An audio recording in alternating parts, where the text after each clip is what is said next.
நம்ம இப்போ வந்திருக்கிறது எங்கேன்னு பார்த்தீங்கன்னா, திருவனந்தபுரம் ஆழிமலை சிவன் டெம்பிளுக்கு தான் வந்திருக்கிறோம். ஸோ இங்க வந்து ஒரு ஸ்பெஷல் இருக்கு. என்னன்னு கேட்டீங்கன்னா, இந்தியாவிலே இருக்கக்கூடிய மிகப்பெரிய சிவன் சிலைகள்ல இங்கேயும் ஒரு சிலை இருக்கு. ஸோ இங்க பார்த்தீங்கன்னா, நீங்க வந்து கார்ல வந்தீங்கன்னா ரூ. 20 வந்து பார்க்கிங் சார்ஜ் வந்து சார்ஜ் பண்ணுவாங்க. ஸோ அத குடுத்துட்டு நீங்க வந்து கீழ வந்து கார வந்து பார்க் பண்ணிக்கலாம். பஸ் வசதியும் வந்து இருக்குது. எப்பவுமே பஸ் வசதி இருக்குது.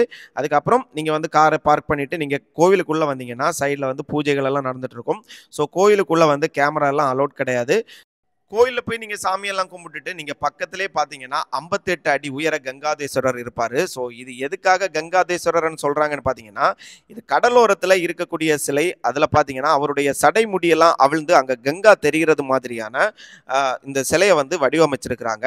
ஸோ அதனால இது வந்து கங்காதேஸ்வரர் சிவன்னு சொல்லி சொல்றாங்க.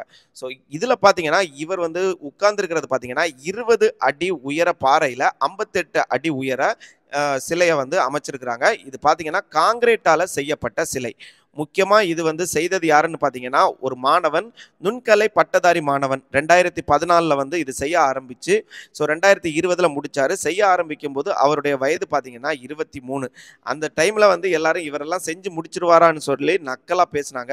ஸோ செஞ்சு முடிச்சதும் பார்த்தீங்கன்னா, எல்லாருமே வந்து அவர பாராட்ட ஆரம்பிச்சாங்க. ஸோ இந்த சிலைய பார்க்கும்போது கண்டிப்பா நீங்களும் பாராட்டுவீங்கன்னு நான் நினைக்கிறேன். ஒரு மாணவன் இந்த அளவு ஒரு கடல் ஓரத்துல வந்து இப்படி ஒரு சிலைய வந்து அப்படி பார்த்து பார்த்து வந்து செஞ்சிருக்கிறாரு. நீங்க ஒவ்வொரு அவருடைய கால் பாருங்க. கால்ல இருந்து சரி எல்லாமே எல்லாமே நீங்க வந்து பார்த்தீங்கன்னா தெரியும். அந்த அளவுக்கு அவர் வந்து அ எஃபெக்ட் போட்டிருக்கிறாரு. ஸோ இந்த சிலைய பாருங்க வந்து ஒரு மாணவன் செஞ்சிருக்கக்கூடிய சிலை. அதுவும் 58 அடி உயர சிலை. கான்கிரீட்டால செஞ்சிருக்கக்கூடியது. ஸோ அந்த அளவுக்கு அவர நீங்க பாராட்டணும்னு நினைச்சீங்கன்னா, கமெண்ட் பாக்ஸ்ல அவருக்கு ஒரு பாராட்ட தெரிவிச்சிருங்க. ஸோ இந்த சிலைய நீங்க வந்து பார்த்துட்டு, அப்படியே கொஞ்சம் கீழ வந்தீங்கன்னா, ஹோட்டல் அதாவது நல்ல குவாலிட்டியான ஃபுட் குடுக்குறாங்க. எல்லாமே யூஸ் அண்ட் த்ரோ தான். செல்ஃப் சர்வீஸ் தான். நீங்க வந்து ரேட்டும் பார்த்தீங்கன்னா, ரொம்ப குறைவான ஒரு ரேட்டு தான். கோயில்ல இருக்குன்னு சொல்லிட்டு ரேட்டெல்லாம் அதிகமா வாங்கல. எல்லாமே தரமான ஃபுட் குடுக்குறாங்க. நீங்க சாப்பிடுறதா இருந்தா சாப்பிட்டுட்டு, டீ குடிக்கிறதா இருந்தா ஜூஸ் எல்லாமே இருக்கு. எது வேணுமோ நீங்க சாப்பிட்டுட்டு கீழ வந்தீங்கன்னா, ஒரு படி இருக்கும். அது வழி கீழ இறங்கி வந்தீங்கன்னா, இந்த பீச்சுக்கு வந்துரலாம். பீச் பார்த்தீங்கன்னா, எந்த அளவு கிளீனா இருக்குன்னு சொல்லி பாருங்க. எந்த ஒரு பிளாஸ்டிக்கோ, வேஸ்ட்டோ எதுவுமே வந்து பீச்ல இருக்காது. கிளீனா இருக்கும்.